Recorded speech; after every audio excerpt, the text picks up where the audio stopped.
She stood at the train station, letter clutched in her trembling hand, as the man who'd promised to marry her walked away without a second glance. "Not what I expected," he'd muttered, eyes cold as Montana winter. But sometimes, what the eyes reject, the heart can see with perfect clarity, even when those eyes can no longer see at all. Before we jump back in, tell us where you're tuning in from, and if this story touches you, make sure you're subscribed, because tomorrow I've saved something extra special for you. The whistle of the afternoon train faded into the distance. As Emma Sullivan stood motionless on the wooden platform, her small valise clutched against her chest like a shield. Pine Hollow, Montana Territory, was smaller than she had imagined.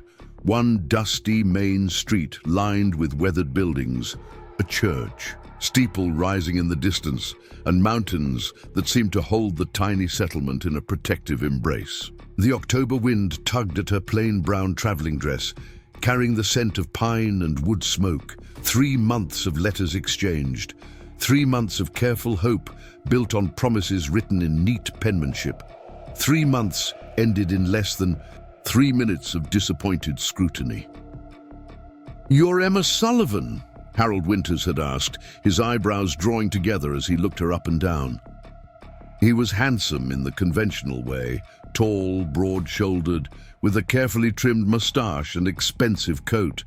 Everything about him spoke of a man accustomed to getting what he wanted. "Yes, sir," she had answered, trying to smile through her nervousness. His frown had deepened. "Your letters were educated, refined. I expected someone more." He gestured vaguely with his hand. Emma knew what he meant. More beautiful, more worthy of being seen on his arm. She had never claimed beauty in her letters, had spoken only of her skills in the kitchen, her knowledge of medicinal herbs, her desire for a respectable marriage, and perhaps, in time, children. She had sent no photograph, had mentioned only that she was 26, of average height with brown hair and eyes. "I'm sorry to have wasted your time," she said quietly, dignity keeping her spine straight, even as shame heated her cheeks. Harold had nodded curtly. "The stage back east leaves tomorrow morning. Good day, Miss Sullivan." With that, he had turned and walked away, his boots echoing on the wooden platform, until he disappeared around the corner of the train station. Now, as the afternoon shadows lengthened, Emma found herself alone in a town where she knew no one. With funds enough for perhaps a week's lodging and a return ticket she had no desire to use. Behind her lay Philadelphia, a cramped apartment above her brother's failing shop, and the whispers that followed an unmarried woman approaching 30. Ahead lay nothing she had planned for. "You look like you could use some hot coffee, dear." Emma turned to find an older woman watching her with kind eyes. She wore a practical dark blue dress and a shawl against the autumn chill, her silver-streaked hair pulled back in a sensible bun. Yes, thank you," Emma managed, blinking back tears she refused to shed. "I'm Frances Patterson. I run the general store and post office," the woman said, reaching for Emma's valise. "Harold Winters isn't worth those tears you're holding. Back. Come along. There's a room above my store that hasn't been used since my niece left last spring. You can stay there tonight while you gather your thoughts." Relief and gratitude washed over Emma like a wave. "That's very kind, Mrs. Patterson, but I wouldn't want to impose—" "Nonsense," the older woman said firmly. "No one should be alone after traveling so far, only to have their hopes dashed by a man too shallow to see past his own reflection." She lowered her voice. "Harold's been through 3 potential brides already. Seems he's looking for a duchess, not a frontier wife." As they walked down Pine Hollow's main street, Emma felt the weight of curious stares from the town's residents. A woman alone, clearly new, clearly not what Harold Winters had expected. By morning, everyone would know her story, or some version of it. Mrs. Patterson's store was a tidy establishment that smelled of coffee, leather, and the sweet tang of hard candy. A pot-bellied stove in the corner radiated welcome heat. The older woman bustled about, setting a kettle to boil and pulling out cups. "What will you do now?" she asked, not unkindly. Emma's fingers traced the worn edge of the counter. "I don't know," she admitted. "I can't afford to stay long, but She swallowed hard. "I don't want to go back." Mrs. Patterson nodded thoughtfully. "Can you cook?" "Yes, and I know herbs, medicinal uses, preparations. My grandmother was known for her remedies." The older woman poured steaming coffee into 2 chipped cups. "Pine Hollow could use someone with those skills. Dr. Wilson only comes through once a month, and folks here make do with home remedies between visits." Hope, fragile as spring's first blossom, unfurled in Emma's chest. "Do you think I could find work, even temporarily?" "Perhaps." Mrs. Patterson's eyes were thoughtful as she studied Emma. "Though it won't be easy. People here are suspicious of newcomers, especially women on their own."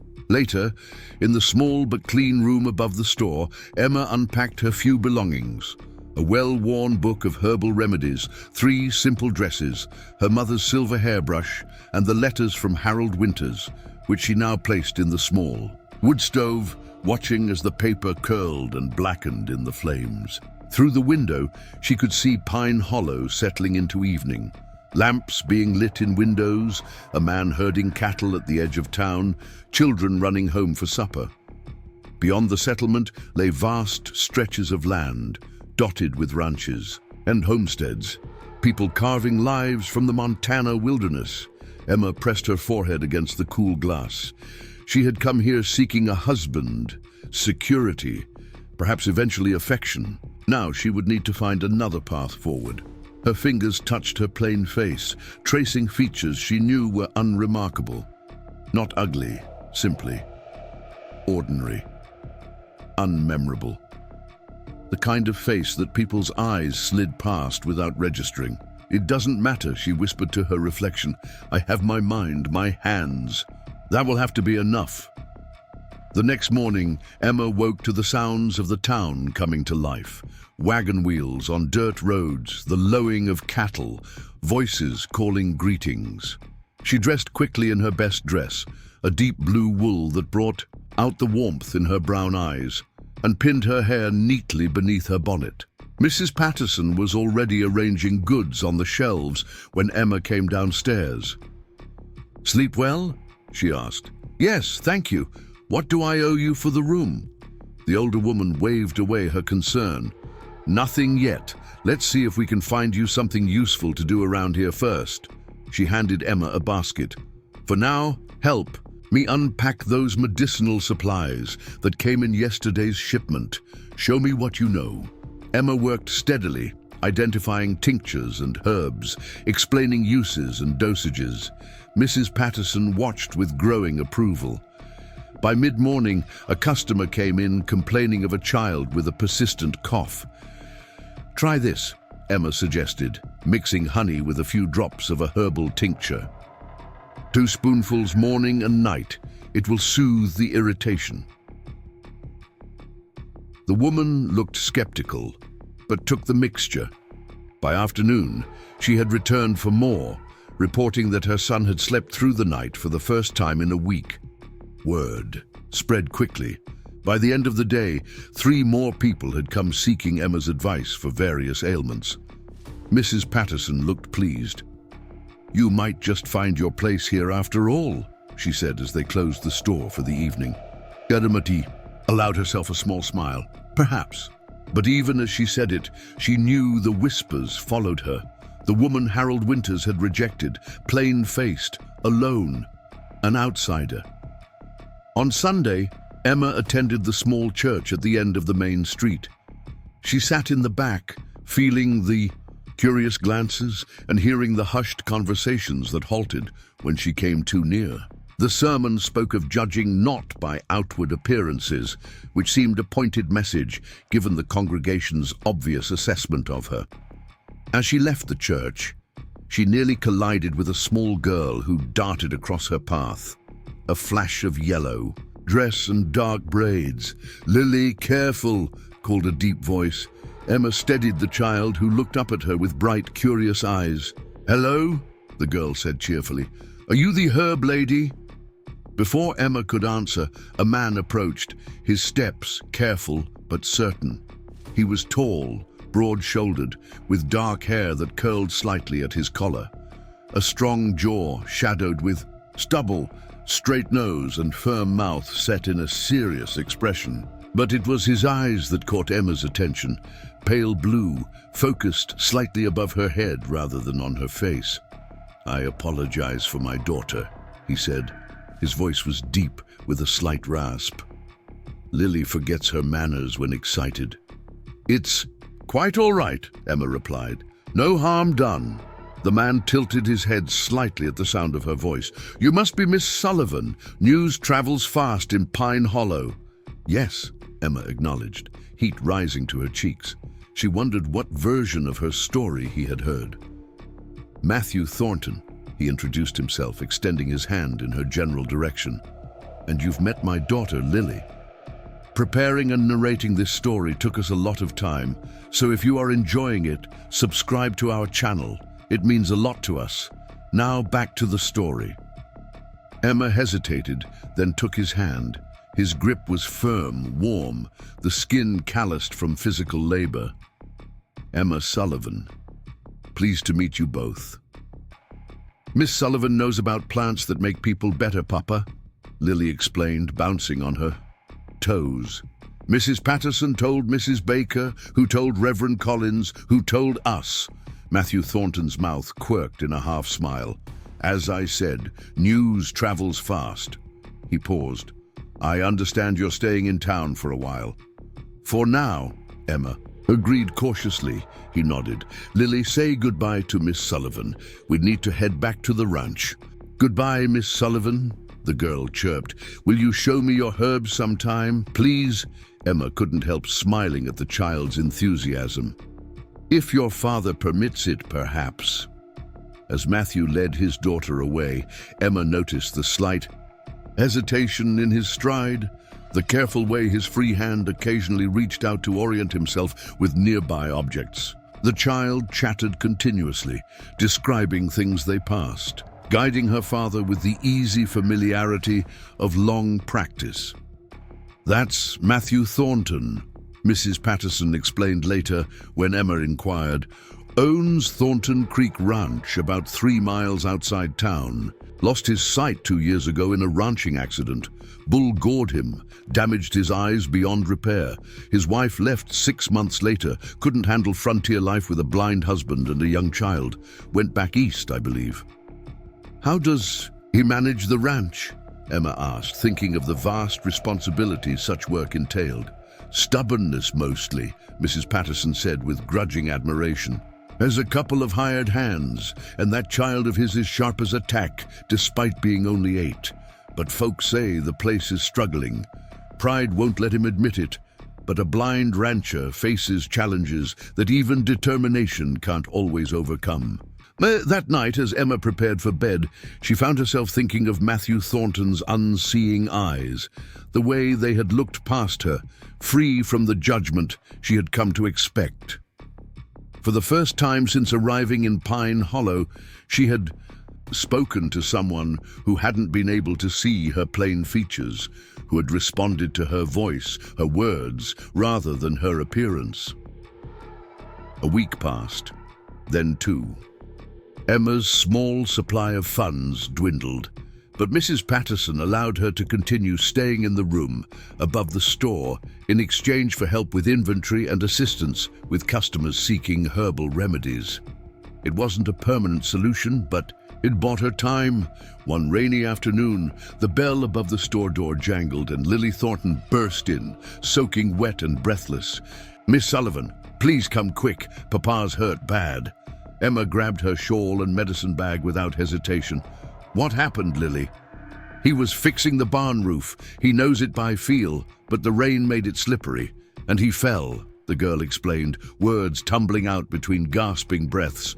Mr. Jenkins is with him, but he's bleeding and his leg looks wrong, and he kept saying he didn't need the doctor, but I knew you could help.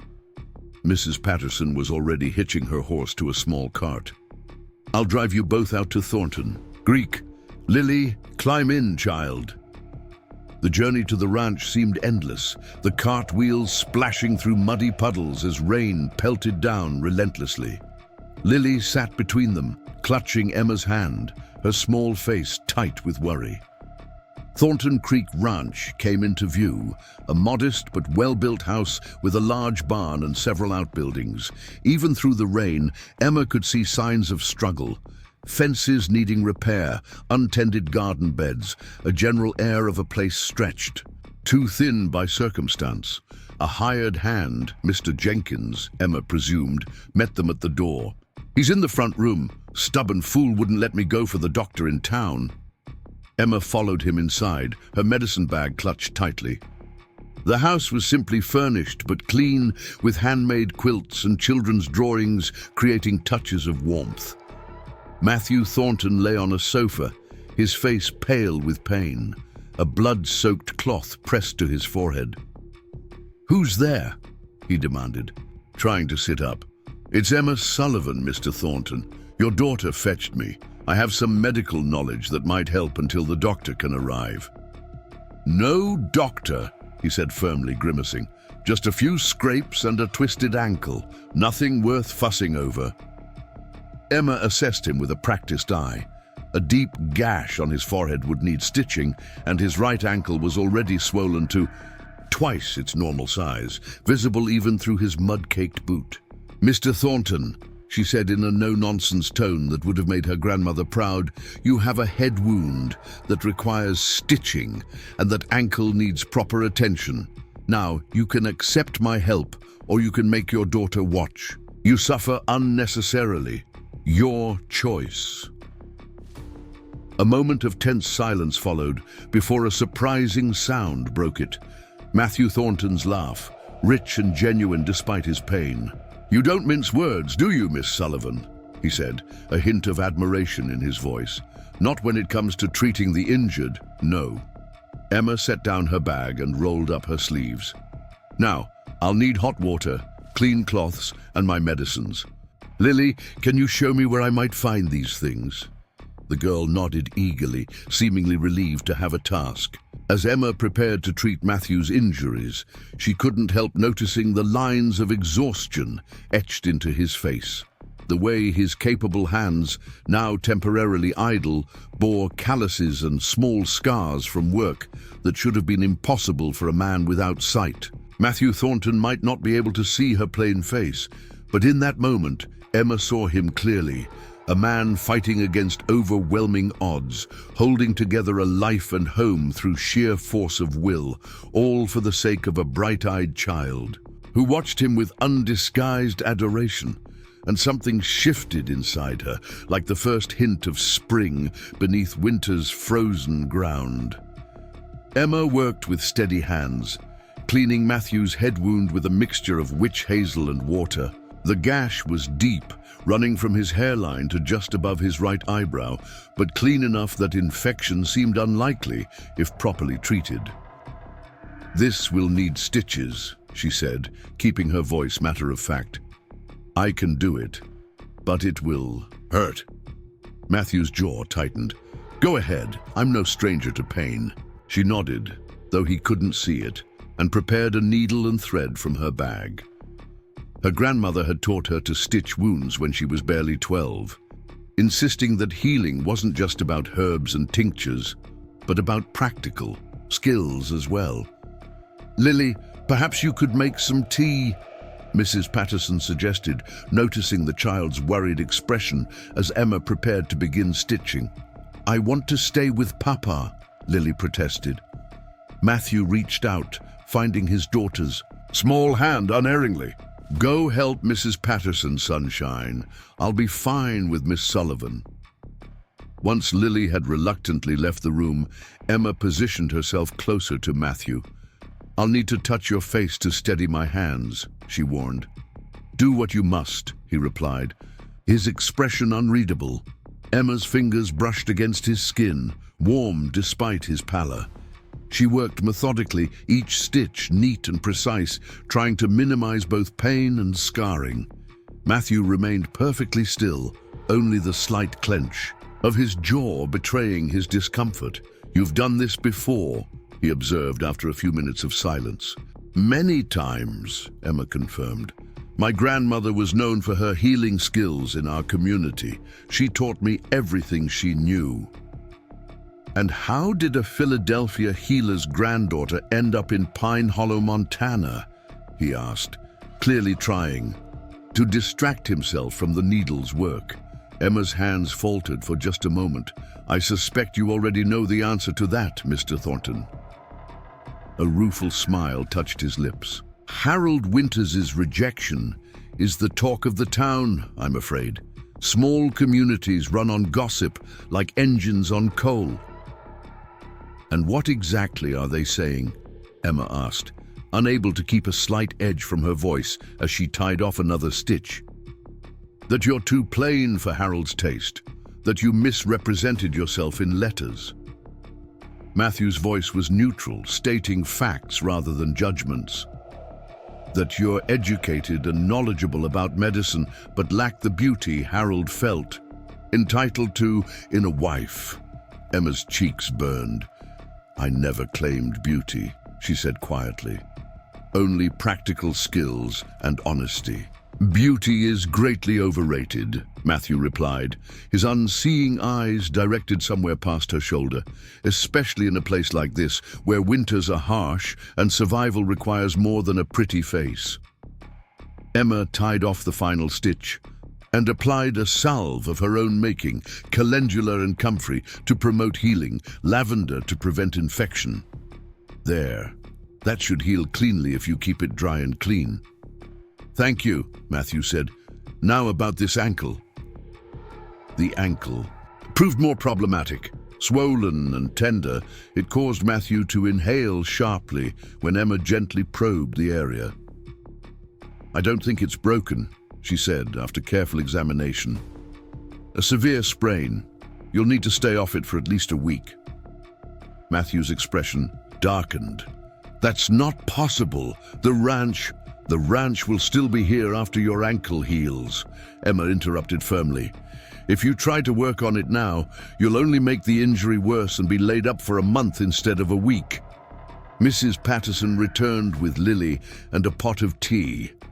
"She's right, Matthew," the older woman said. "And before you start arguing, I've already sent Mr. Jenkins to fetch your sister from town. Rebecca can stay and help with Lily while you recover." Matthew's frown deepened. "Rebecca has her own family to tend to." "They'll manage without her for a week," Mrs. Patterson said dismissively. "Family helps family, Matthew. You'd do the same for her." As Emma bandaged Matthew's ankle, Lily watched with solemn eyes. "Will Papa be all right?" she asked in a small voice. "Your father will be fine," Emma assured her, offering a gentle smile. "But he'll need to rest that ankle, which means you might have to be his legs for a few days. Do you think you can help him around the house?" Lily straightened, her expression suddenly serious and important. "I help Papa all the time. I'm very good at describing things." "I'm sure you are," Emma said, her heart warming at the child's devotion. Outside, the rain continued to fall, drumming against the roof and windows. Emma glanced at the mantel clock and realized several hours had passed since their arrival. Darkness would fall soon, and the roads back to town would be treacherous in the rain and mud. "You should both stay the night," Matthew said, as if reading her thoughts. "The guest room has 2 beds. It's not much, but it's dry." Mrs. Patterson nodded. "That would be sensible. We can return to town in the morning." Emma hesitated. Staying overnight at a bachelor's home, even with Mrs. Patterson as chaperone and a child present, would certainly add fuel to the town's gossip. But the weather was worsening, and Matthew's injuries required monitoring. "I should check your stitches again before morning," she said finally. "And make sure the swelling in your ankle doesn't increase." "Then it's settled," Mrs. Patterson declared. "Lily, dear, can you show us to the guest room so we can freshen up?"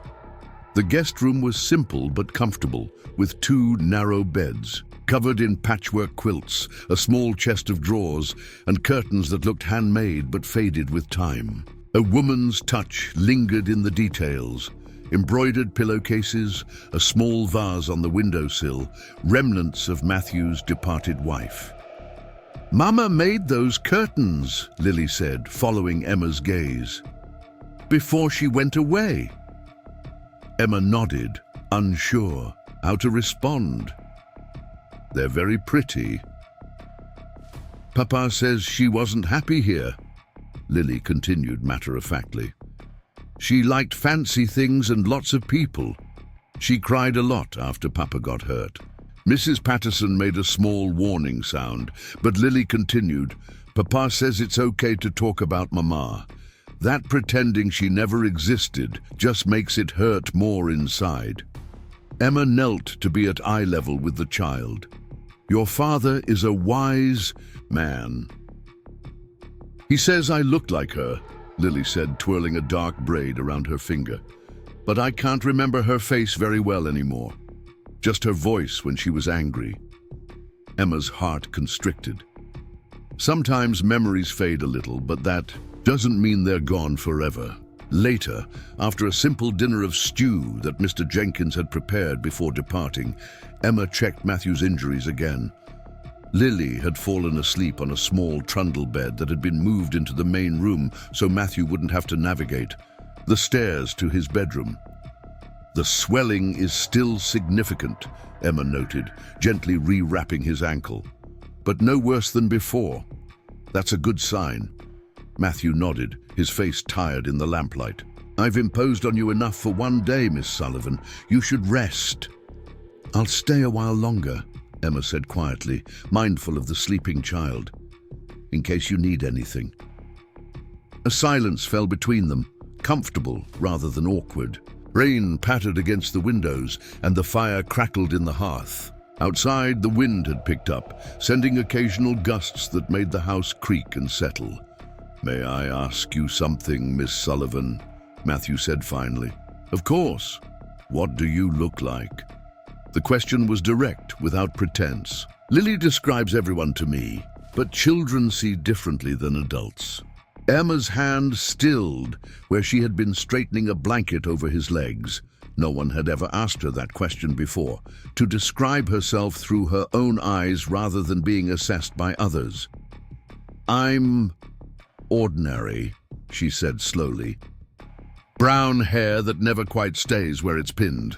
Brown eyes. Not tall, not short. My face is—" She hesitated, unused to speaking of her appearance.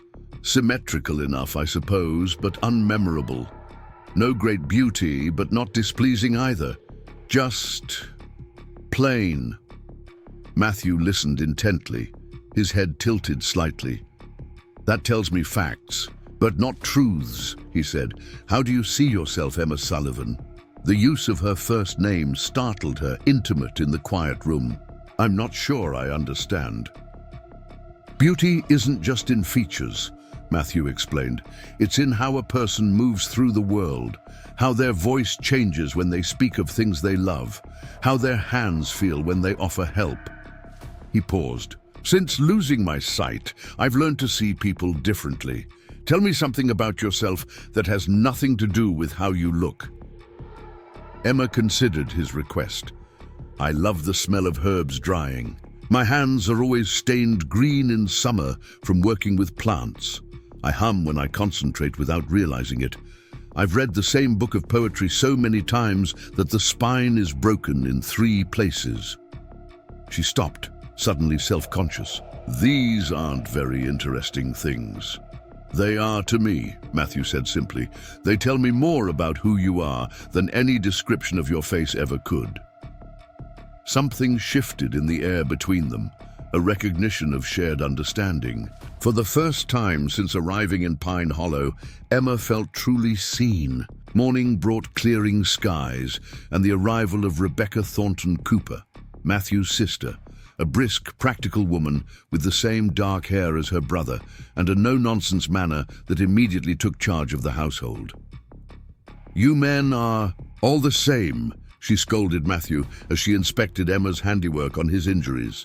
"Too proud to admit when you need help, and then you end up making more work for everyone." Matthew bore her fussing with the resigned patience of long familiarity. "I'm fine, Becca. Miss Sullivan has taken good care of me." Rebecca turned her assessing gaze to Emma. "So you're the healer everyone's talking about. Good work on these stitches, clean and even." "Thank you," Emma replied, surprised by the straightforward compliment. "Will you be staying?" Rebecca asked bluntly. "Because he'll need those stitches checked in a few days, and I know my brother. He won't go into town for it." Emma looked to Mrs. Patterson, who was gathering her things to return to town. "Emma could come back the day after tomorrow," Mrs. Patterson suggested. "Check on the patient and bring any supplies needed." Matthew's expression remained neutral, but his fingers tapped a restless rhythm on the arm of his chair. "Only if it's not an imposition, Miss Sullivan." "It's no imposition," Emma assured him. "I'd like to make sure your injuries are healing properly." As they prepared to leave, Lily threw her arms around Emma's waist. "You'll come back soon, promise?" Emma smoothed the child's hair. "The day after tomorrow, as promised." Matthew extended his hand in Emma's direction. When she took it, his grip was warm and firm. "Thank you, Miss Sullivan, for everything." The journey back to town was quiet, both women lost in their own thoughts. Finally, Mrs. Patterson broke the silence. "Matthew Thornton is a good man. Prideful and stubborn as a mule, but good." "Yes, he seems to be," Emma agreed cautiously. "His wife, Caroline, couldn't bear it here after his accident. Too much work, too much responsibility. She'd been a beauty. In her younger days, used to admiration and ease." Mrs. Patterson's tone held no judgment, just stating facts. Left him to raise Lily alone, blind and struggling to keep the ranch going. Most men would have given up, sold the land, moved back east to family. Not Matthew. Emma thought of the quiet dignity in Matthew's bearing, the determination evident in every aspect of his home. It can't be easy. "It isn't," Mrs. Patterson said simply, "but then few worthwhile things are." Upon their return to Pine Hollow, Emma immediately noticed the change in how she was perceived. Where before there had been curious stares and whispered comments about Harold Winter's rejected bride, now there were respectful nods and even a few direct inquiries about Matthew's condition. Word had spread quickly about her medical assistance at Thornton Creek, apparently elevating her status from object of pity to respected healer. The irony wasn't lost on Emma. It had taken treating a blind man for the townspeople to begin seeing her clearly. That afternoon, a steady stream of customers came to the general store, ostensibly to purchase goods, but really to hear about Matthew's accident and recovery. Emma answered their questions politely but briefly, protecting Matthew's privacy while assuring them of his improving condition. "You've quite transformed your position in town," Mrs. Patterson observed that evening as they closed the store. "One day of treating Matthew Thornton has done more for your reputation than 2 weeks of healing coughs and rashes." Emma shelved the last of the inventory. People respect him, despite his blindness. Because of his blindness, Mrs. Patterson corrected, or rather because of how he's faced it. This town values grit, determination, the ability to overcome hardship. Matthew has shown all of that and more. She gave Emma a thoughtful look, as have you in your own way. The next day passed slowly, each hour stretching as Emma found herself surprisingly eager to return to Thornton Creek. She prepared fresh salve for Matthew's wound, gathered herbs for pain relief, and even baked a loaf of bread with healing herbs kneaded into the dough, an old remedy her grandmother had sworn by for restoring strength. When Mrs. Patterson caught her wrapping the still warm loaf in a clean cloth, she raised an eyebrow, but said nothing, merely adding a jar of wild honey to Emma's basket with a knowing smile. The morning Emma was to return to the ranch dawned, clear and cold, the mud from the recent rain already beginning to harden in the autumn chill. Emma dressed with extra care, choosing her blue dress again and pinning her hair neatly beneath a clean bonnet. "I've asked Tom Miller to drive you." "Out there, Mrs." Patterson said over breakfast. "He's delivering supplies to that area anyway. He'll pick you up again before sunset."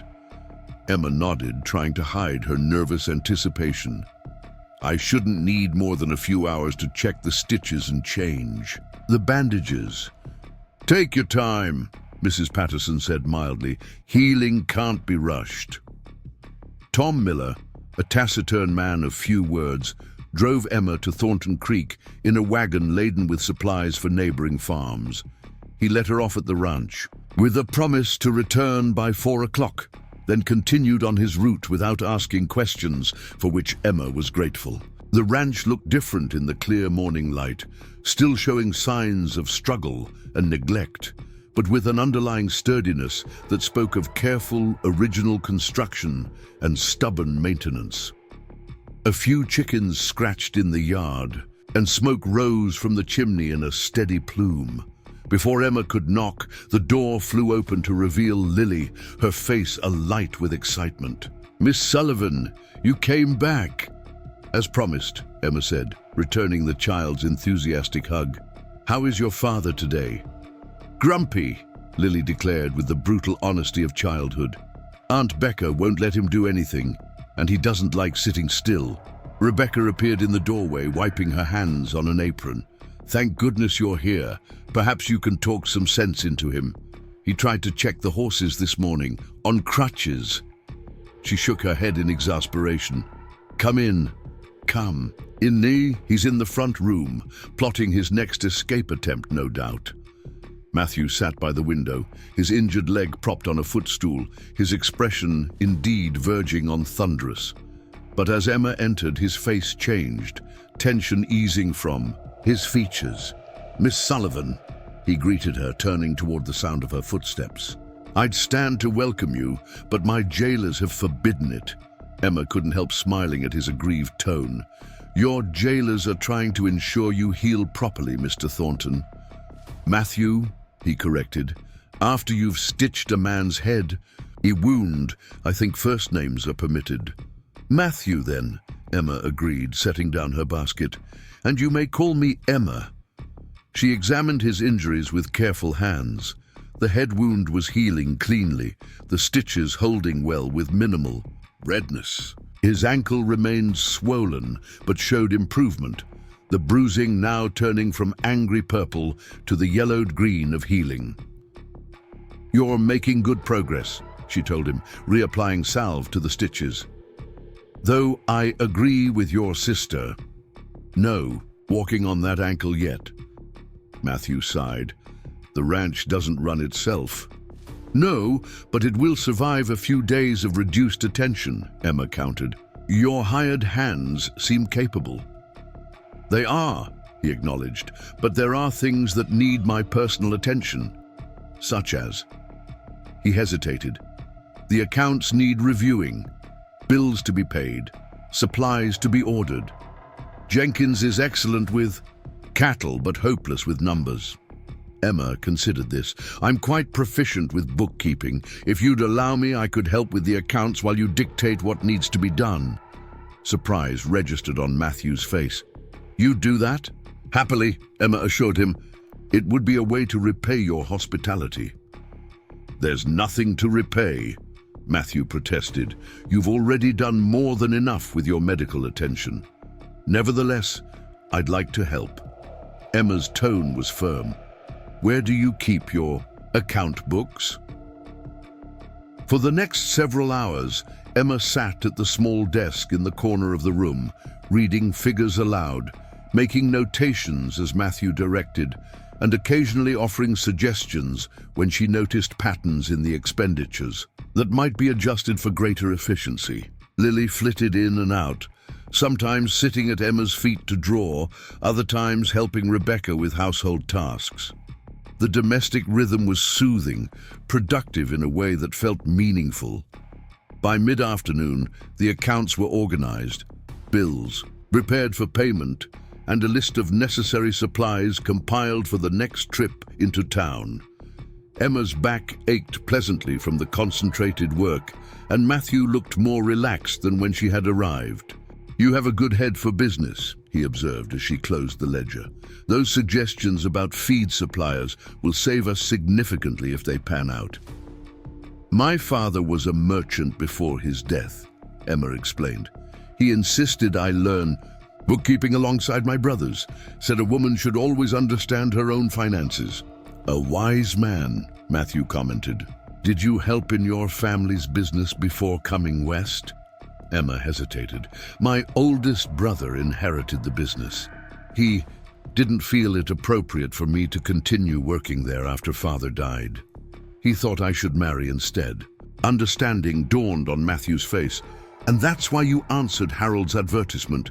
"Yes." Emma's fingers traced the edge of the desk. "Thomas, my brother, meant well. He has a wife, 4 children, and a struggling business. Another, mouth to feed, was a burden he couldn't easily bear. And an unmarried sister approaching 30 is," she trailed off, "a social complication," Matthew suggested gently. "Precisely." Emma appreciated his directness. "I thought a fresh start in the West might offer more possibilities than Philadelphia, where every door seemed to be closing." Matthew nodded thoughtfully. "The West is unforgiving in many ways, but it also offers second chances to those willing to work for them." His voice held no pity, only understanding. "We all come here carrying something we wish to leave behind." Rebecca interrupted with coffee and slices of Emma's herb bread, which had been received with enthusiasm earlier. As they ate, the conversation turned to lighter topics: Lily's progress with her reading, the first snowfall expected within weeks, the upcoming harvest festival in town. The afternoon passed swiftly, and when Tom Miller's wagon could be heard approaching, Emma was surprised to find herself reluctant to leave. She gathered her things slowly, checking Matthew's bandages one final time and leaving detailed instructions with Rebecca for their care. "Will you come again?" Lily asked, clinging to Emma's hand. "Even though Papa's getting better?" Emma looked to Matthew, unsure how to respond. "We would welcome your visit any time," he said quietly. "Perhaps you could check the stitches once more before they need removing." "I'd be happy to," Emma replied, warmth spreading through her chest at the invitation. "Perhaps in 3 days."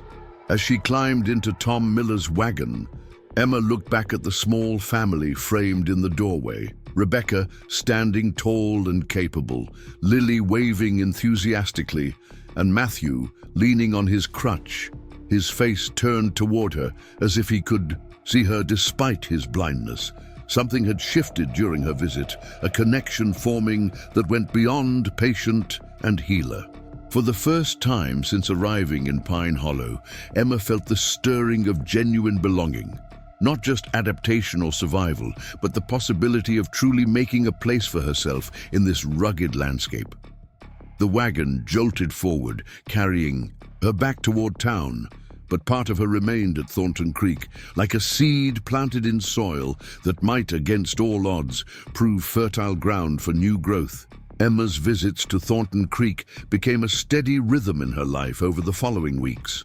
What began as medical necessity evolved into something warmer, more personal, a connection that grew with each passing day. 3 times a week, she would make the journey to the ranch, sometimes with Mrs. Patterson, sometimes with Tom Miller, and occasionally on her own. Riding a gentle mare, Mrs. Patterson insisted she borrow. October gave way to November, bringing sharper frosts each morning and the threat of winter's first true snow.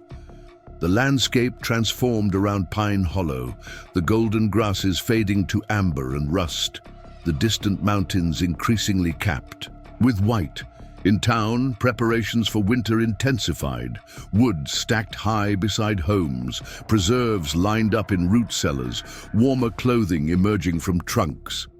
Emma removed Matthew's stitches on a crisp Thursday afternoon, her fingers gentle, as she snipped each thread and carefully pulled it free from healing skin. The wound had healed remarkably well, leaving only a thin silver line above his eyebrow that would fade further with time. "There," she said, satisfaction evident in her voice as she finished. "You've healed nicely." Matthew's hand rose to touch the scar, his fingers exploring what his eyes could not see. "Your grandmother taught you well," he commented.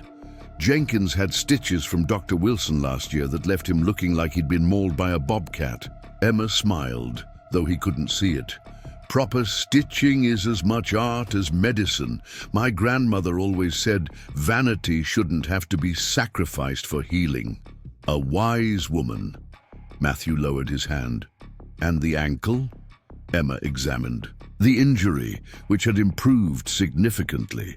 The swelling had subsided, and though some tenderness remained, Matthew had gradually resumed walking, first with crutches, then with a cane, and now with only a slight limp to show for his misadventure. "Much improved," she pronounced. "You can likely dispense with the cane entirely in another week, though I'd still advise caution on uneven ground." He nodded, accepting her assessment without argument. A marked change from their early interactions when he'd bristled at every restriction. "Thank you, Emma, for everything." Something in his tone made her look up sharply. "You make it sound like a farewell." Matthew's expression was unreadable. "Your work here is done. I'm healed. There's no longer any medical reason for your visits." Emma's heart sank. Of course he was right. The pretext for her regular presence at Thornton Creek had vanished with his recovery. Yet the thought of discontinuing her visits left her feeling hollow, as if something essential would be lost. Before she could respond, Lily burst into the room, cheeks flushed from the cold. "Emma, I found the perfect juniper berries for your medicine. Come see." Emma allowed herself to be pulled outside by the enthusiastic child, grateful for the interruption. Lily had taken to accompanying Emma on her herb-gathering expeditions, displaying a natural interest and aptitude that reminded Emma of herself. At that age, the girl's quick mind absorbed everything Emma taught her about plant identification and medicinal uses. The juniper bushes grew at the edge of the property, their blue-black berries perfect for the winter tonic Emma had described. As Lily carefully gathered them into a small basket, Emma glanced back toward the house where Matthew stood on the porch, his tall figure silhouetted against the afternoon light. Though he couldn't see her, his face was turned in her direction, as if some other sense told him precisely where she stood. "Papa smiles more when you're here," Lily said suddenly, her voice matter-of-fact, as she plucked another berry. Emma's attention snapped back to the child. "Does he?" Lily nodded emphatically. "Before, he only pretended to smile. I could tell, because it never reached his eyes, even when they worked. But now, he smiles for real." She looked up, her expression serious. "Are you going to marry Papa and stay with us forever?" The directness of the question stunned Emma. "Lily, that's not. Your father and I are friends. He was injured and I helped him recover."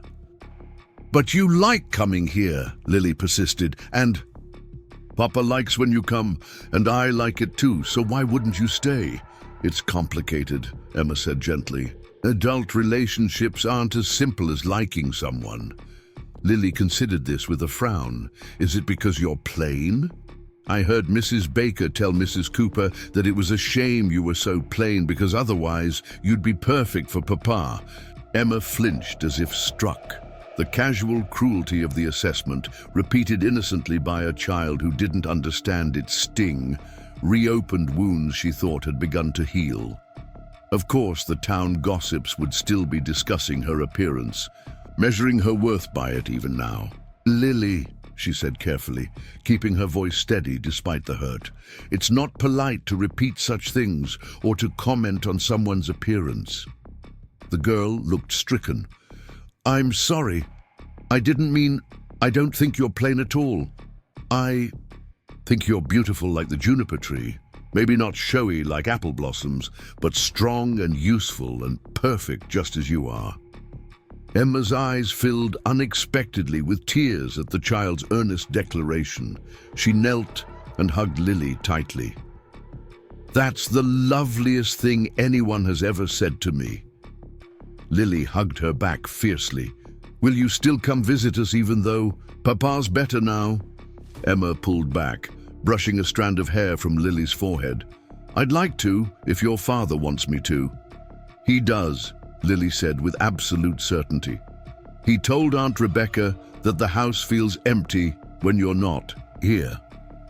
That evening, as Emma prepared to return to town, Matthew walked with her to the wagon where Tom Miller waited. The air between them felt charged with unspoken thoughts, both aware that a threshold had been crossed with the removal of the stitches, the formal end of her medical duties. "Will you come for Sunday dinner?" Matthew asked abruptly.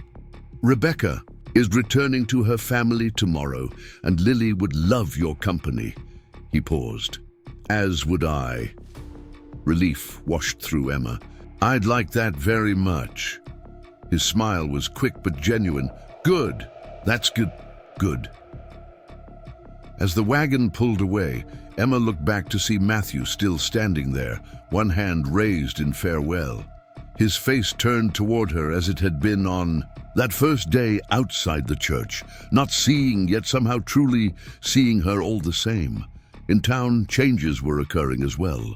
Emma's reputation as a healer had grown steadily, with more and more residents seeking her remedies and advice. Mrs. Patterson had cleared a small space at the back of the general store specifically for Emma's herbal preparations, and there was talk of the town council offering her a small stipend to ensure her services remained available to the community. "You've become indispensable," Mrs. Patterson remarked one evening as they closed the store. "Quite a change from the lost young woman who arrived on that train 2 months ago." Emma placed the last jar of tonic on the shelf. "I've been fortunate. You took me in when no one else would." "I recognized quality when I saw it," Mrs. Patterson said matter-of-factly. "This town needed a healer with sense and skill, not just patent medicines and old wives' tales." She gave Emma a shrewd look. "Speaking of recognition, Harold Winters has been asking about you." Emma stilled. "Oh? Seems he's regretting his hasty judgment. His mother is ailing, rheumatism that's grown worse with the cold, and Dr. Wilson's treatments haven't helped." Mrs. Patterson's tone was casual, but her eyes watched Emma carefully. "He mentioned that he might call on you, professionally, of course." Something that might once have felt like vindication rippled through Emma, but it faded almost immediately, replaced by simple indifference. Harold Winter's opinion of her, good or bad, no longer held any power. "If his mother needs treatment, I'm happy to help," she said evenly. "Her suffering shouldn't be prolonged because her son made a poor choice." Mrs. Patterson nodded approvingly. "Well said."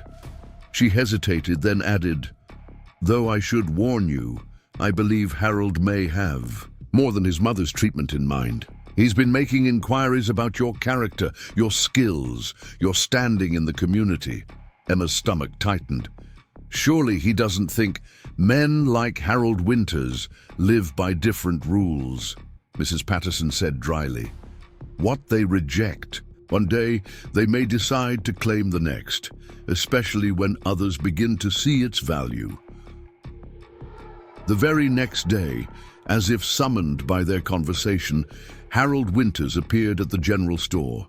He wore an expensive coat and carried a silver-topped walking stick, every inch the prosperous businessman he presented himself to be. His smile, as he approached Emma, held a confidence that suggested he expected a warm welcome. "Miss Sullivan," he greeted her, removing his hat. You're looking well. Pine Hollow agrees with you. Emma met his gaze steadily. Mr. Winters, what can I do for you? If her cool tone disconcerted him, he didn't show it. My mother suffers terribly with rheumatism. I've heard your herbal remedies have provided relief to others with similar complaints. I would be most grateful if you would consider treating her. I'd be happy to prepare something for your mother, Emma replied, professional but distant. If you describe her symptoms, I can have a tonic ready by tomorrow. Harold smiled, clearly pleased. Most kind. Perhaps I could call for it myself. We might take tea together and revisit our earlier acquaintance.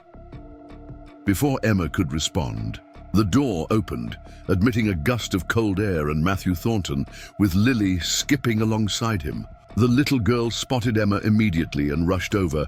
Emma, we've come to bring you to dinner. Papa finished his work early, and he said we could surprise you instead of waiting until Sunday.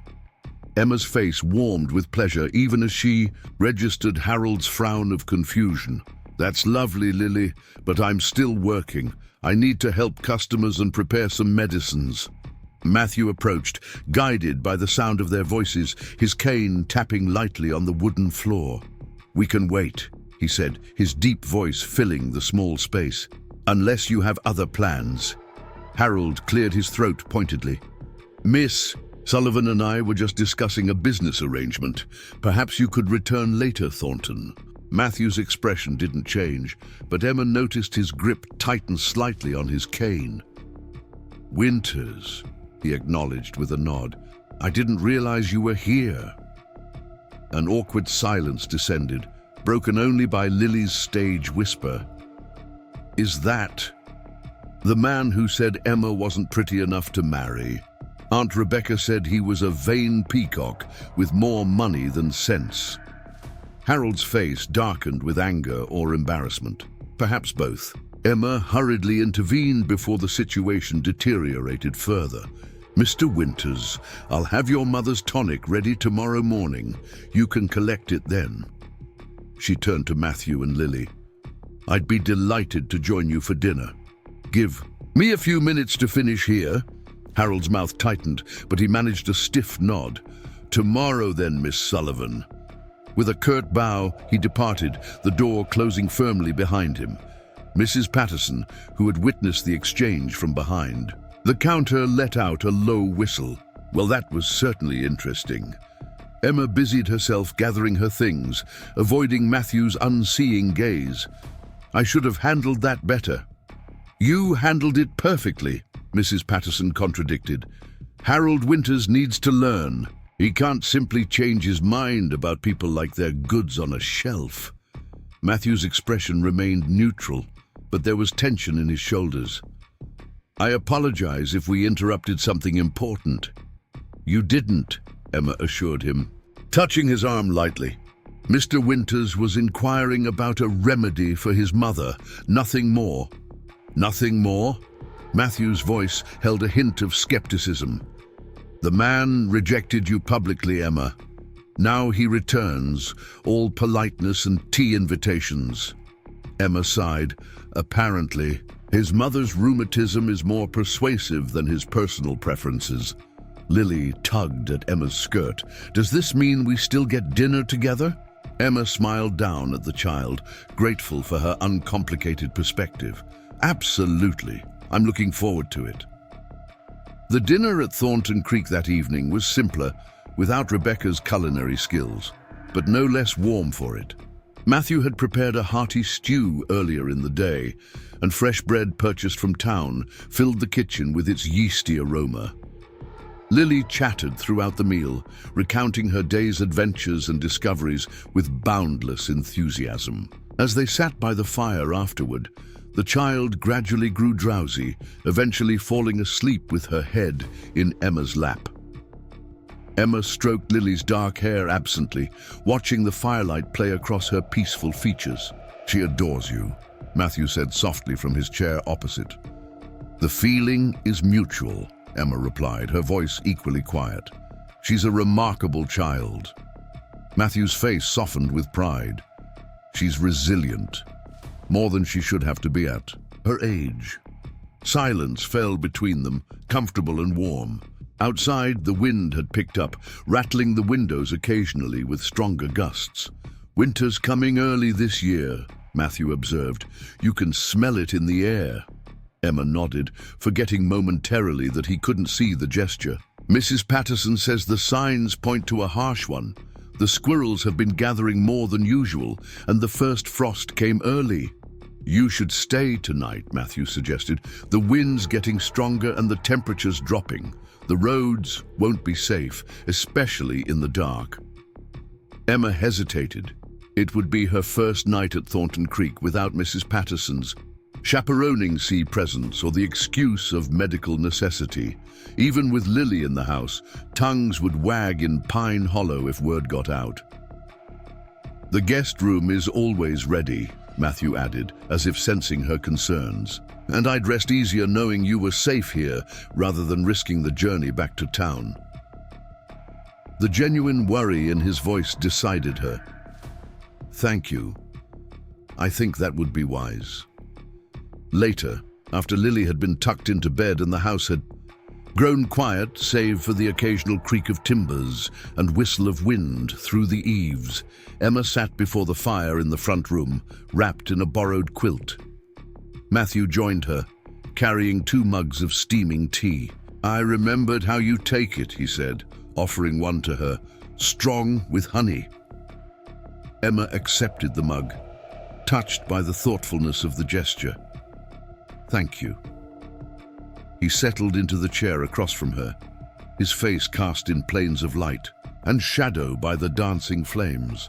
For a time, they simply sat in companionable silence, sipping tea and listening to the storm gathering strength outside. "May I ask you something, Emma?" Matthew said finally. "Of course. Are you considering Harold Winter's renewed interest?" The directness of the question startled her. "No," she said firmly, "absolutely not." Relief flickered across Matthew's features. "I'm glad to hear it. Why do you ask?" Matthew set his mug down carefully. "Because I would have no right to stand in your way if you were. A respectable marriage to a man of means would secure your position in Pine Hollow, give you stability." "At what cost?" Emma asked quietly. Matthew's expression grew serious. "That's the question, isn't it? What price do we pay for the choices we make, the security we seek?" He leaned forward slightly. "I've been thinking a great deal about choices lately, about what I want for Lily's future, for my own." Something in his tone made Emma's pulse quicken. "And what have you concluded?" "That some forms of blindness have nothing to do with eyes," he said softly. "I was physically sighted when I married Caroline, but I didn't truly see her, her restlessness, her desire for a different life than I could offer. I chose based on beauty and charm, external qualities that couldn't sustain us when hardship came." Emma watched him, hardly daring to breathe. "When I lost my sight," Matthew continued, "I thought it was the end of everything. How could I run the ranch, raise my daughter, find any joy in a world of darkness?" He smiled faintly. "But gradually I learned to see differently, to value things I once overlooked: Lily's laughter, the smell of pine after rain, the texture of soil between my fingers, the warmth of a hearth on a cold night." He reached out, his hand finding hers unerringly, as if drawn by some invisible thread connecting them. "And then you came into our lives, Emma Sullivan, a woman rejected for being too plain, who has shown more beauty of spirit than anyone I've ever known." Emma's throat tightened with emotion. "Matthew, let me finish," he said gently. "I need to say this while I have the courage." His fingers tightened around hers.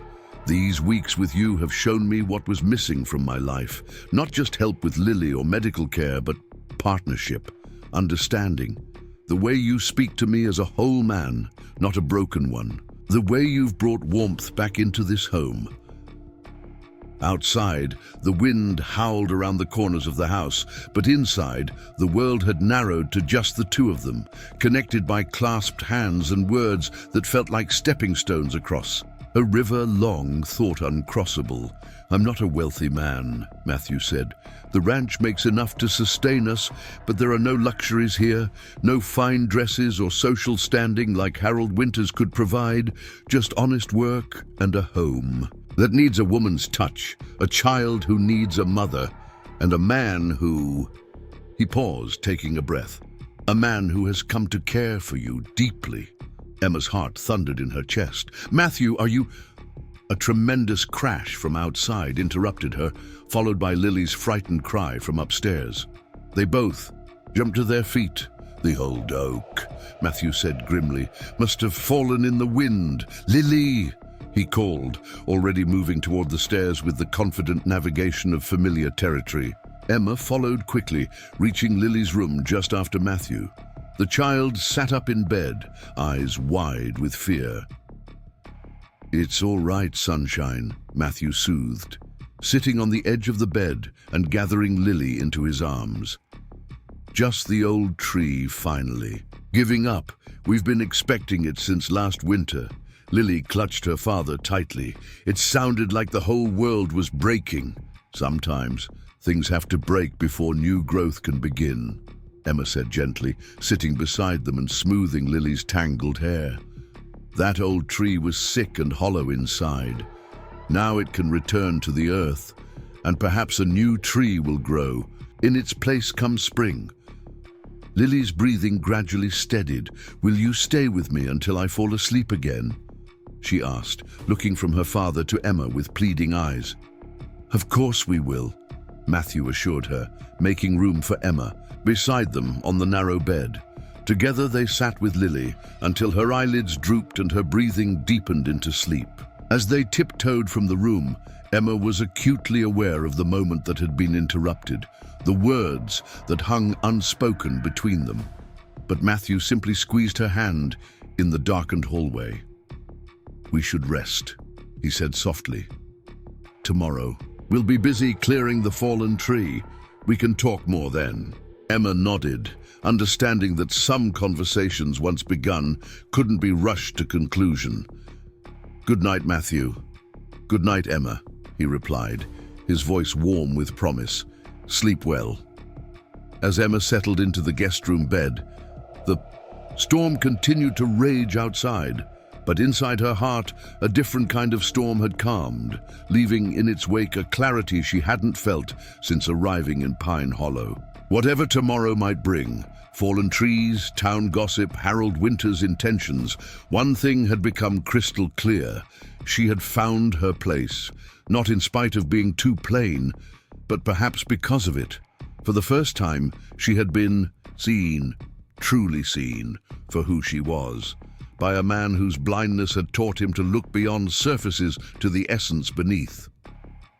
And in that seeing, she had discovered her own worth, not determined by a handsome face or a prosperous match, but by the strength of her hands, the knowledge in her mind, and the love growing in her heart. Outside, the wind gradually subsided, and Emma drifted into sleep with the certainty that whatever challenges morning might bring, she would face them not alone, but with a family that was slowly, surely becoming her own.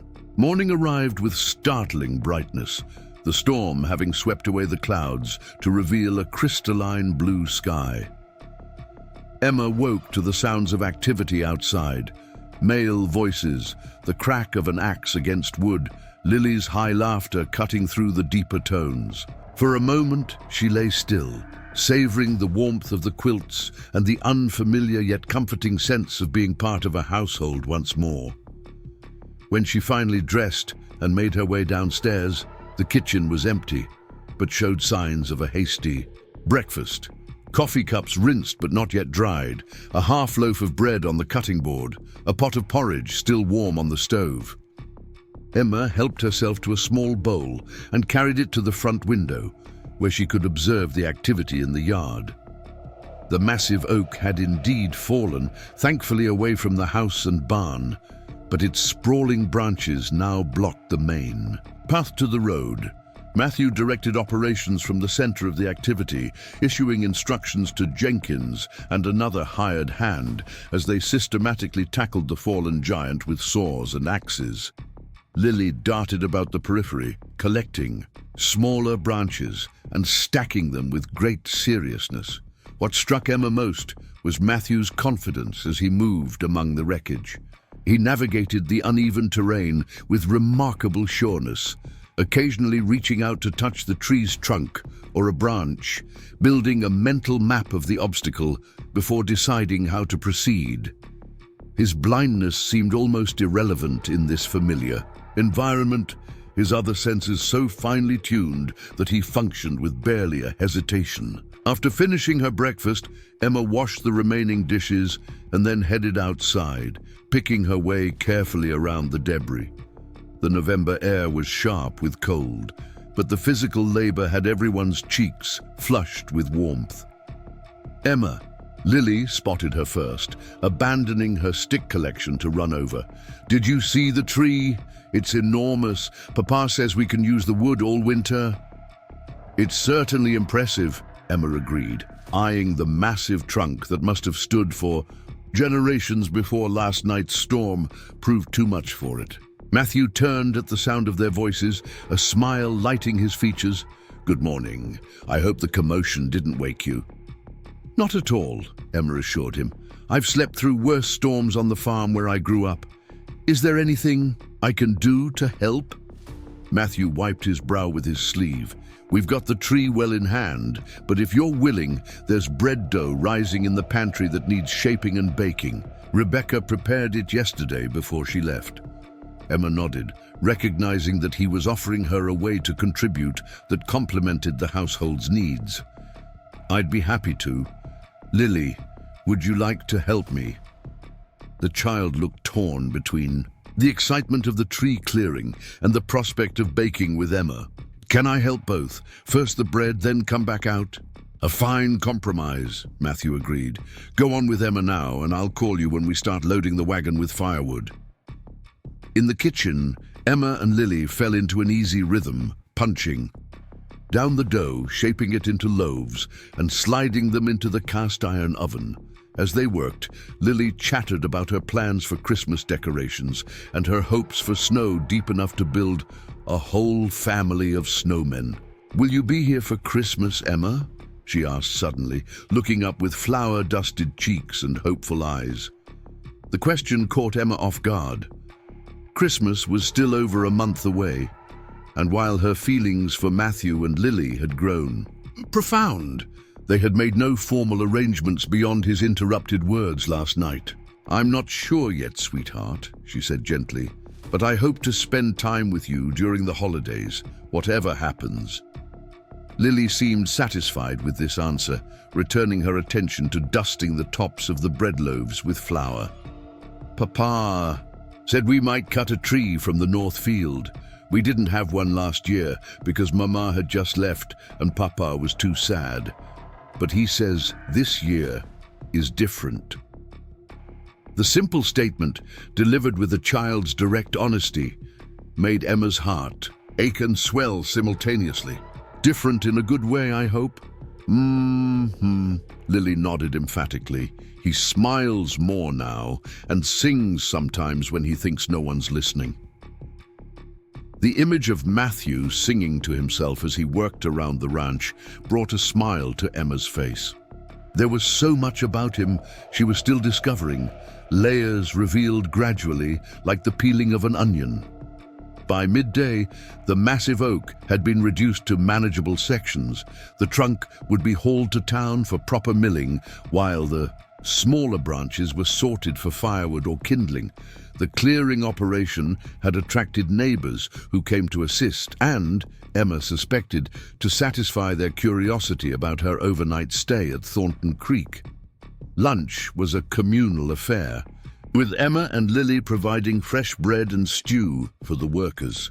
Morning arrived with startling brightness, the storm having swept away the clouds to reveal a crystalline blue sky. Emma woke to the sounds of activity outside. Male voices, the crack of an axe against wood, Lily's high laughter cutting through the deeper tones. For a moment she lay still, savoring the warmth of the quilts and the unfamiliar yet comforting sense of being part of a household once more. When she finally dressed and made her way downstairs, the kitchen was empty, but showed signs of a hasty breakfast. Coffee cups rinsed but not yet dried, a half loaf of bread on the cutting board, a pot of porridge still warm on the stove. Emma helped herself to a small bowl and carried it to the front window, where she could observe the activity in the yard. The massive oak had indeed fallen, thankfully away from the house and barn, but its sprawling branches now blocked the main path to the road. Matthew directed operations from the center of the activity, issuing instructions to Jenkins and another hired hand as they systematically tackled the fallen giant with saws and axes. Lily darted about the periphery, collecting smaller branches and stacking them with great seriousness. What struck Emma most was Matthew's confidence as he moved among the wreckage. He navigated the uneven terrain with remarkable sureness, occasionally reaching out to touch the tree's trunk or a branch, building a mental map of the obstacle before deciding how to proceed. His blindness seemed almost irrelevant in this familiar environment, his other senses so finely tuned that he functioned with barely a hesitation. After finishing her breakfast, Emma washed the remaining dishes and then headed outside, picking her way carefully around the debris. The November air was sharp with cold, but the physical labor had everyone's cheeks flushed with warmth. Emma? Lily spotted her first, abandoning her stick collection to run over. Did you see the tree? It's enormous. Papa says we can use the wood all winter. It's certainly impressive, Emma agreed, eyeing the massive trunk that must have stood for generations before last night's storm proved too much for it. Matthew turned at the sound of their voices, a smile lighting his features. Good morning. I hope the commotion didn't wake you. Not at all, Emma assured him. I've slept through worse storms on the farm where I grew up. Is there anything I can do to help? Matthew wiped his brow with his sleeve. We've got the tree well in hand, but if you're willing, there's bread dough rising in the pantry that needs shaping and baking. Rebecca prepared it yesterday before she left. Emma nodded, recognizing that he was offering her a way to contribute that complemented the household's needs. I'd be happy to. Lily, would you like to help me? The child looked torn between the excitement of the tree clearing and the prospect of baking with Emma. Can I help both? First the bread, then come back out. A fine compromise, Matthew agreed. Go on with Emma now, and I'll call you when we start loading the wagon with firewood. In the kitchen, Emma and Lily fell into an easy rhythm, punching down the dough, shaping it into loaves, and sliding them into the cast-iron oven. As they worked, Lily chattered about her plans for Christmas decorations and her hopes for snow deep enough to build a whole family of snowmen. Will you be here for Christmas, Emma? She asked suddenly, looking up with flour-dusted cheeks and hopeful eyes. The question caught Emma off guard. Christmas was still over a month away, and while her feelings for Matthew and Lily had grown profound, they had made no formal arrangements beyond his interrupted words last night. I'm not sure yet, sweetheart, she said gently, but I hope to spend time with you during the holidays, whatever happens. Lily seemed satisfied with this answer, returning her attention to dusting the tops of the bread loaves with flour. Papa said we might cut a tree from the north field. We didn't have one last year because Mama had just left and Papa was too sad. But he says this year is different. The simple statement, delivered with a child's direct honesty, made Emma's heart ache and swell simultaneously. Different in a good way, I hope? Lily nodded emphatically. He smiles more now and sings sometimes when he thinks no one's listening. The image of Matthew singing to himself as he worked around the ranch brought a smile to Emma's face. There was so much about him she was still discovering, layers revealed gradually like the peeling of an onion. By midday, the massive oak had been reduced to manageable sections. The trunk would be hauled to town for proper milling, while the smaller branches were sorted for firewood or kindling. The clearing operation had attracted neighbors who came to assist, and Emma suspected to satisfy their curiosity about her overnight stay at Thornton Creek. Lunch was a communal affair, with Emma and Lily providing fresh bread and stew for the workers. The neighboring wives who had accompanied their husbands watched Emma with thinly veiled interest, noting her easy familiarity with the kitchen and Lily's obvious attachment. "You seem quite at home here, Miss Sullivan," observed Sarah Fletcher, wife of the neighboring rancher to the east. Her tone was pleasant, but her eyes shrewd. "Emma makes the best bread," Lily declared before Emma could respond. "Even better than Aunt Rebecca's, but don't tell her I said so." The women laughed, tension momentarily broken by the child's guileless comment. Yet Emma felt the weight of their assessment, the unspoken questions that hung in the air. An unmarried woman spending the night at a widower's ranch, even with the excuse of the storm, was fodder for gossip in a small community like Pine Hollow. Matthew, seeming to sense her discomfort, made his way to her side after the meal. "Walk with me?" he asked quietly. "I want to show you something." Grateful for the reprieve from the women's curious gazes, Emma accompanied him away from the house, Lily skipping ahead of them toward a small rise in the land where a grove of pines created a natural windbreak. "I should apologize for the scrutiny," Matthew said as they walked. "Small communities thrive on speculation, and you and I have provided ample material." Emma smiled ruefully. "I've been the subject of gossip since arriving in Pine Hollow. At least this time, it's for something of my choosing." Matthew's expression grew serious. "Is it? Your choosing, I mean." He stopped walking, turning to face her directly. "Last night, before the tree fell, I was about to ask you something important. The interruption was perhaps fortunate. It gave me time to consider whether I was being selfish." "Selfish?" Emma echoed, confused. "You came to Pine Hollow seeking a fresh start, new possibilities," Matthew said. "Within weeks, you've established yourself as the town's healer, earned respect and a livelihood. You have options, Emma. Harold Winters may have been the first to recognize his mistake in rejecting you, but he won't be the last." Understanding dawned. "You think I might prefer a different future than the one you were about to propose?" "I think you deserve to choose with your eyes fully open," Matthew replied. "Life at Thornton Creek is hard work with modest rewards. I cannot offer luxury or ease, and my blindness adds complications that will never disappear." Emma studied his face, the strong lines etched by sun and worry, the unseeing eyes that nonetheless seemed to look straight into her soul. "What exactly were you going to propose, Matthew? Let's be clear about what choice I'm making." A smile tugged at the corner of his mouth. "Direct as always." He drew a deep breath. "I was going to ask if you would consider becoming my wife.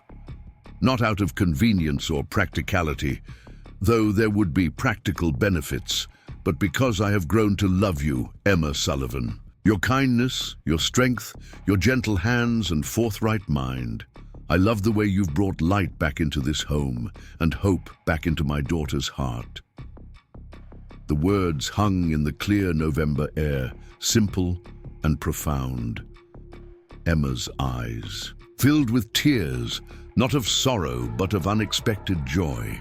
No man had ever spoken to her with such honest emotion, such clear-eyed assessment of both the challenges and the depth of feeling being offered. "I was plain enough for Harold Winters to reject at first glance," she said softly. "Plain enough that he believed he deserved better simply by virtue of his handsome face and prosperous business. Why would you, who cannot see my plainness, choose me when you could wait for someone more suited to turn heads in town?" Matthew shook his head, a gesture of gentle exasperation. That's the beauty of my blindness, Emma. It forced me to develop better criteria than the superficial assessments most people rely on. I judge by character, by voice, by the way someone moves through the world and interacts with others. By those measures, you are the most beautiful woman I've ever known. He reached for her hand, finding it easily, his fingers warm against hers. I see you, Emma Sullivan, not with my eyes, but with every other sense God gave me. I see your patience with Lily, your dedication to healing, your quiet determination. I hear beauty in your voice when you speak of things that matter to you. I feel it in the gentleness of your hands and the steadiness of your presence. Lily, who had been exploring among the pines, ran back toward them, arms filled with pine cones. "Are you asking Emma to marry us, Papa?" she demanded without preamble. Matthew laughed, startled by his daughter's directness. I was attempting to yes, rather less romantically than I'd planned. "Well, hurry up then," Lily urged impatiently. "Ask her properly so she can say yes, and we can be a family for Christmas." Emma couldn't help laughing through her tears at the child's pragmatism. Matthew squeezed her hand, his expression both amused and tender. "It seems I'm being rushed," he said wryly. But the question remains the same. Emma Sullivan, would you do me the honor of becoming my wife? Will you help me raise this impatient child and rebuild this home into something warmer than it was before? Will you choose a life that may be challenging but will be filled with love and respect? For a moment, Emma was transported back to the train platform where she had stood just months ago, rejected and alone, uncertain of her future in this rugged landscape. How different this proposal was from the arrangement she had anticipated with Harold Winters. A business transaction disguised as marriage, based on false impressions and superficial needs. "Yes," she said, her voice clear and certain. "Yes, I will marry you, Matthew Thornton, not despite the challenges, but because facing them together seems right in a way nothing else has before." Joy spread across Matthew's face, transforming his features. He pulled her close, one hand finding her cheek with tender precision. His kiss was gentle but certain, a promise sealed between them that had nothing to do with sight and everything to do with truly seeing. Lily whooped with delight, tossing her pine cones into the air like celebratory confetti. "I knew it! I knew you'd say yes!" News of their engagement spread through Pine Hollow with the swiftness of wildfire. By the time Emma returned to town, the following day, properly chaperoned by one of the neighboring wives, Mrs. Patterson was already fielding questions and congratulations from curious customers. "Word travels faster than light in this town," the older woman observed with a mixture of amusement and exasperation. "Though I can't say I'm surprised by the news itself. Anyone with eyes could see where things were heading, except Harold Winters, apparently, who looked like he'd swallowed a toad when he came for his mother's tonic this morning." Emma felt a twinge of sympathy for Harold, whose expression upon learning of her engagement had indeed been a study in conflicted emotions. "He made his choice based on what mattered to him," she said simply. "As have I." Not everyone in town received the news with approval. Some whispered that Emma had taken advantage of a blind man's vulnerability, that she had maneuvered herself into a position of security after being rejected by a more suitable match. Others suggested that Matthew was simply desperate for a mother for his child and a woman to manage his household. But for every critical voice, there were others who had witnessed Emma's dedication as a healer, her gentle interactions with Lily, and the gradual transformation of Matthew himself from a man grimly enduring life to one embracing it once more. The most surprising support came from Reverend Collins, who visited Emma at the general store specifically to offer his blessing. "The good book tells us that love is patient and kind," he said, his weathered face serious. I've observed both qualities in abundance between you and Matthew Thornton. May God bless your union." The weeks leading up to the wedding passed in a flurry of preparations. Emma and Mrs. Patterson worked together to prepare a modest trousseau, while Matthew and his hired hands focused on much-needed repairs to the ranch house before winter set in fully. The fallen oak proved to be a blessing in disguise, providing lumber for new floorboards in the kitchen and shelving in the pantry. Emma divided her time between town and Thornton Creek, gradually transferring her herbal practice to the ranch, while maintaining regular visits to Pine Hollow to treat patients who couldn't make the journey. Mrs. Patterson insisted on hosting a small gathering for the women of the community, not quite a traditional bridal shower, but an opportunity for Emma to be formally welcomed into the circle of ranch wives who formed the backbone of the area's social structure. To Emma's surprise, several of the women who had initially seemed most judgmental proved to be practical and supportive once they understood the genuine nature of her attachment to Matthew and Lily. "A blind rancher needs a strong partner," declared Martha Jenkins, wife of Matthew's foreman, as she presented Emma with a handmade quilt. "Not some delicate flower who'd wilt at the first hardship. You'll do right by him and the child." The wedding was set for the first weekend in December, a compromise between Matthew's desire for haste and the practical consideration of allowing distant family members time to arrange travel. Emma wrote to her brother in Philadelphia, not expecting him to make the journey, but wanting him to know of her happiness. To her astonishment, he replied with congratulations and the promise of a generous wedding gift to help establish her new household. "Perhaps he's relieved to know I've found my place," Emma suggested to Matthew when she shared the letter, "that I won't return to Philadelphia as a burden on his family." Matthew shook his head. "Or perhaps he simply wants his sister to be happy and recognizes that you've found where you belong." As the wedding day approached, one final challenge presented itself in the form of Harold Winters, who appeared at the general store one afternoon when Emma was working alone. "I understand congratulations are in order," he said stiffly, removing his hat as he entered. Emma nodded, keeping her manner professional. "Thank you. Is your mother finding relief from the tonic?" "She is, yes," Harold acknowledged. "That's partly why I've come. She would like to thank you in person and has asked me to extend an invitation to tea." Emma hesitated, suspecting there was more to the invitation than simple gratitude. "That's very kind, but I'm quite busy with wedding preparations." Harold stepped closer, his expression earnest. "Emma, Miss Sullivan, may I speak frankly?" "You always have before," she replied, unable to keep a slight edge from her voice.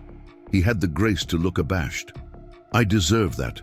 My behavior when you first arrived was inexcusable. I judged you hastily and superficially, and in doing so, I missed the opportunity to know a remarkable woman." The admission surprised her. "Mr. Winters, please," he interrupted, "let me finish. I made a grievous error in judgment. When I began hearing reports of your skill as a healer, your kindness to my neighbors, I realized what I had discarded through my own foolishness. I had hoped," he paused, visibly gathering himself, "I had hoped there might be a chance to begin again, to court you properly as you deserve. But it seems Matthew Thornton has proven wiser than I." Emma studied him thoughtfully. There was genuine regret in his expression, yet also a hint of the same entitled confidence that had allowed him to dismiss her so easily months ago. "Mr. Winters, I appreciate your candor, but even had Matthew not entered my life, I would not have accepted a second chance from you." Harold blinked, clearly taken aback. "May I ask why?" "Because a man who values appearance over character, when times are easy, cannot be trusted to stand firm when life grows difficult," Emma said simply. "I've found someone who sees me clearly, even without his physical sight. That kind of vision is worth more than all the superficial admiration in the world."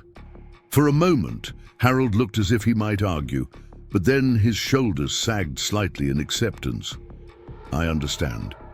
For what it's worth, I wish you happiness in your marriage. Thornton is a fortunate man, whether he realizes it or not. Oh, I realize it, came Matthew's voice from the doorway, where he stood with Lily at his side, more with each passing day. Harold stiffened, nodding curtly to Matthew before donning his hat. Thornton, I was just congratulating your fiancée on your upcoming nuptials.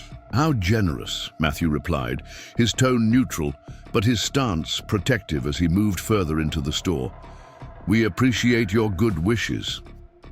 After Harold departed, Emma released a breath she hadn't realized she was holding.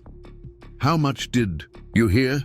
Enough, Matthew said, a smile playing at the corners of his mouth. Something about a man who sees you clearly. I found that particularly insightful. Emma laughed, the tension dissolving. You're impossible.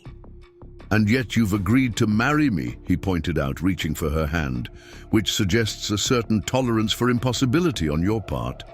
Lily, who had been uncharacteristically quiet during the exchange with Harold, tugged at Emma's skirt. Emma, is your wedding dress pretty? Can I see it? It's simple but lovely, Emma assured her, grateful for the child's ability to focus on what truly mattered. Mrs. Patterson is keeping it at her house until the wedding day. Is it white like in the picture books? Lily persisted. Emma hesitated. White seemed inappropriate for a woman of her age and circumstances, yet she'd allowed Mrs. Patterson to convince her to add cream-colored lace to the pale blue silk they'd chosen together. It's blue, actually, the color of forget-me-nots. Like Papa's eyes, Lily observed with satisfaction. He can't see it, but we'll tell him how pretty you look and he'll know anyway. The wisdom in the child's statement struck Emma forcefully. Matthew would never see her dress, her face, the home they would build together with his physical eyes. Yet he would know her, perhaps more truly than anyone else ever had, through all his other senses and the depth of understanding they had developed. In that moment, with Matthew's hand warm in hers and Lily's bright face turned up toward them, both, Emma knew with absolute certainty that being too plain for Harold Winters had been the greatest blessing of her life. It had led her here, to this family forming around her, to a man who saw beauty in strength and kindness rather than in fleeting physical attributes. The rejection that had once seemed so devastating had actually been the first step on a path to genuine acceptance and love. Not in spite of who she was, but precisely because of it. The morning of the wedding dawned crisp and clear, the December air sharp with the promise of snow, though the sky remained a perfect, endless blue. Emma woke early in Mrs. Patterson's guest room, watching as first light gradually illuminated the frost patterns on the window glass. Today, she would become Mrs. Matthew Thornton. The thought filled her with quiet joy, rather than the nervous anticipation she had once imagined would accompany her wedding day. Mrs. Patterson bustled in with hot tea and toast. No bride should begin her day hungry, she declared, setting the tray beside Emma's bed. Her eyes softened as she took in Emma's peaceful expression. You look ready. I am, Emma confirmed, accepting the tea gratefully, in a way I never expected to be. The older woman nodded approvingly. The best marriages start that way, with certainty rather than flutter. Butterflies in the stomach make for pretty poetry, but poor foundations. The ceremony would be held at noon in the small church, followed by a gathering at Thornton Creek, where the community would come together to celebrate with food and music. Simple, meaningful, without ostentation or unnecessary expense, exactly as Emma and Matthew had wanted. As Mrs. Patterson helped Emma dress, they spoke of practical matters, the final arrangements for moving Emma's belongings to the ranch, the patients she would continue to see in town, the spring garden she was already planning for the ranch house. The wedding dress, when Emma finally stood before the mirror in it, brought tears to Mrs. Patterson's eyes. The pale blue silk complemented Emma's complexion perfectly, while the cream lace at the collar and cuffs added a touch of elegance without fussiness.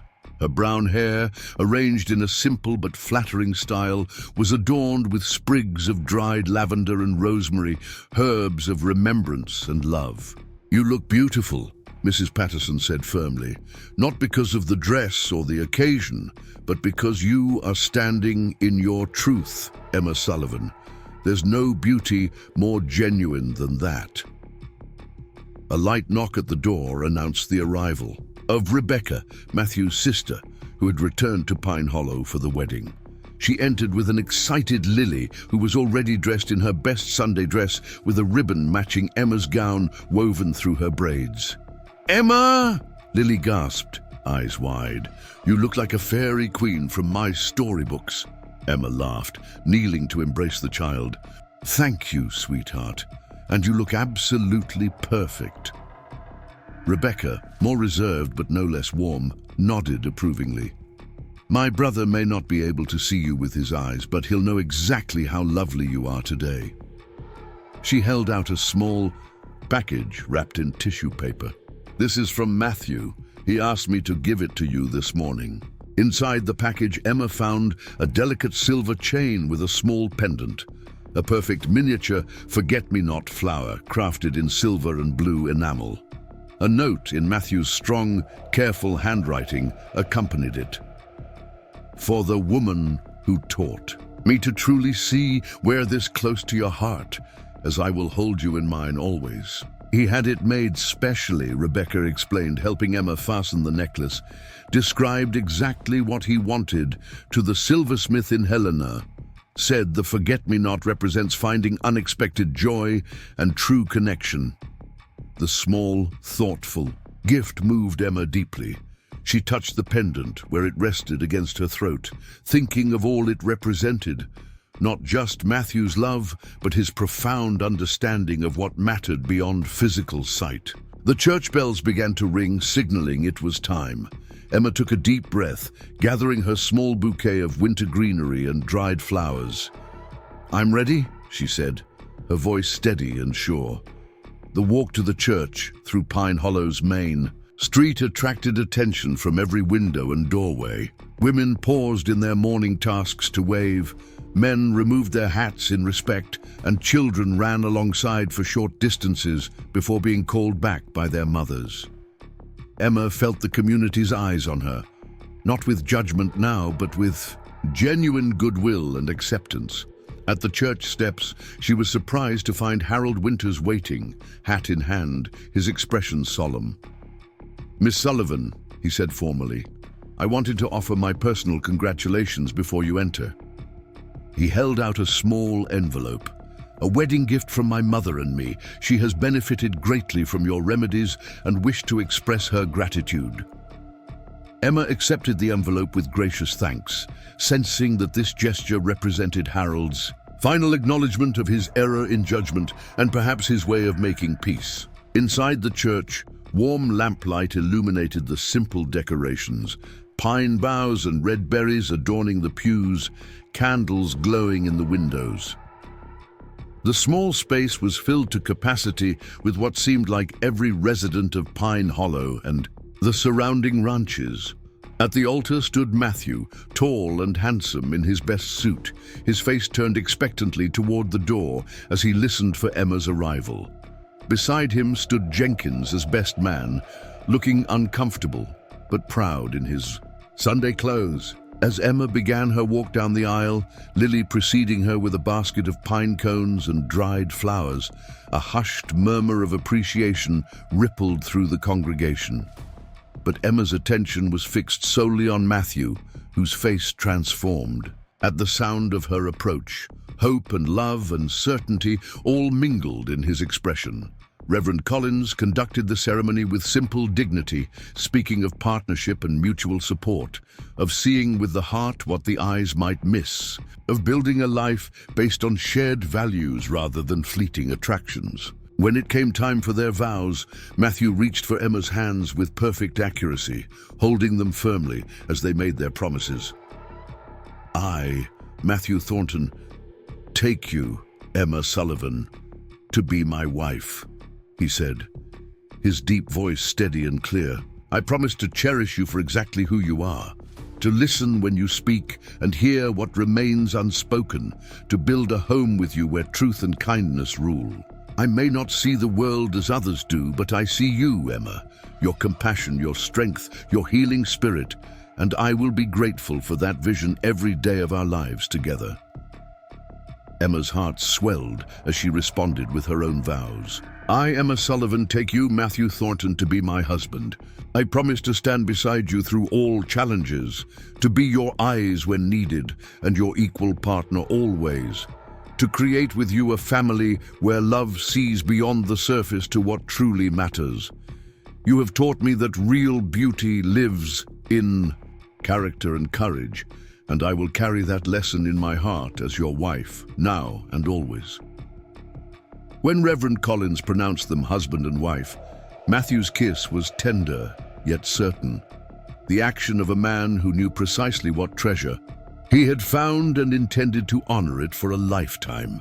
The celebration at Thornton Creek lasted well into the evening. Tables had been set up in the barn, which had been transformed with lanterns and evergreen boughs into a warm, festive gathering place. Music from fiddles and a harmonica filled the air as neighbors took turns playing familiar tunes that soon had children and adults alike dancing on the cleared central floor. Emma moved through the crowd, accepting congratulations and well wishes, her hand rarely leaving Matthew's as they navigated the celebration together. She noticed how seamlessly he moved through the space, guided by sounds and memory, occasionally asking quietly for descriptions of things he couldn't see, but otherwise participating fully in the joy of the day. Lily hardly left their side, proudly introducing Emma to distant relatives and ranch hands as "my new mama," with a proprietorial air that made even the most solemn guests smile. The child's complete acceptance and evident happiness did more to silence any remaining skeptics than any defense Emma could have mounted.